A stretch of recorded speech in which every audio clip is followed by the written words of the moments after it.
have some college football information. The college football playoff format is going to be voted on in the next couple of weeks, and it's going to be 12 teams. So I don't think there's any other option. I asked if it was 8 or 16, and I was told from my source that it would be, source says, was told the college football playoff model will be 12 teams. And I said, when are they voting? And I was told later this fall. Also talked about Urban Meyer. My source says, obviously zero chance at USC.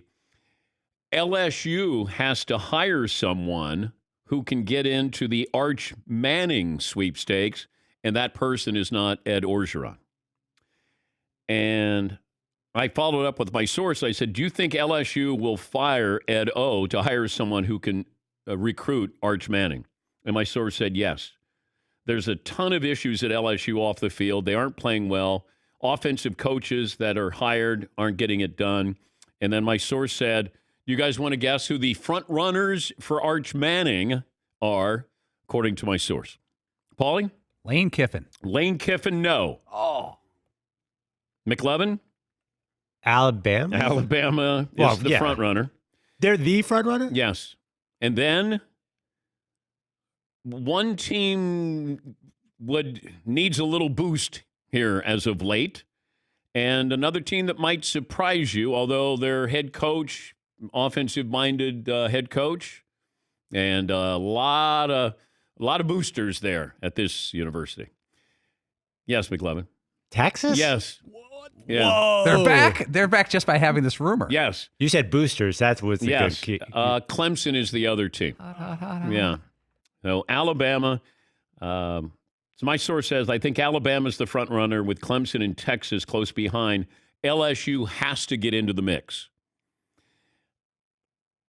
I don't know if, once again, my source is not saying that they're going to fire Ed O and they're going to bring in Urban Meyer, but LSU has got to get back on to, the landscape here because they've fallen off, and that's a pretty far fall for them. Yeah, Paul. If you take away the Joe Burrow year and the coach Brady, that the offensive passing coach they had there at LSU, they've had a tough time with quarterbacks in the past 20 years at LSU. Yeah, McLevin. Yeah, I was going to ask the same thing. Do they usually get the top quarterback? I'm surprised that that's even, Zach Mettenberger. I don't know. No, they don't. That would always be the case when you'd go, gosh, LSU's got so much talent, and they don't have any good quarterbacks there. That was Alabama for a long time. They're like, God, they got great players. They don't have a great quarterback. Then all of a sudden they go, let's go after the great quarterbacks. Yes, Heaton. But how are you able to tell if they're just bad at recruiting quarterbacks or they're bad with the quarterbacks they recruit? Well, those quarterbacks haven't done anything when they left LSU to get drafted. Yeah, but they probably spent 3 years with a crappy with LSU, not really teaching them anything or helping them out. I don't know. There are certain guys who are really talented who could overcome even crappy coaching staffs. Yes, McLevin. Sorry if you mentioned it, but Tennessee was not in that picture with Peyton? Not from what I was told. So Ole Miss and Tennessee, which is where Peyton and Eli went, and then even Archie Manning, who he's named after, went to Ole Miss. But that's what I'm told. Yeah.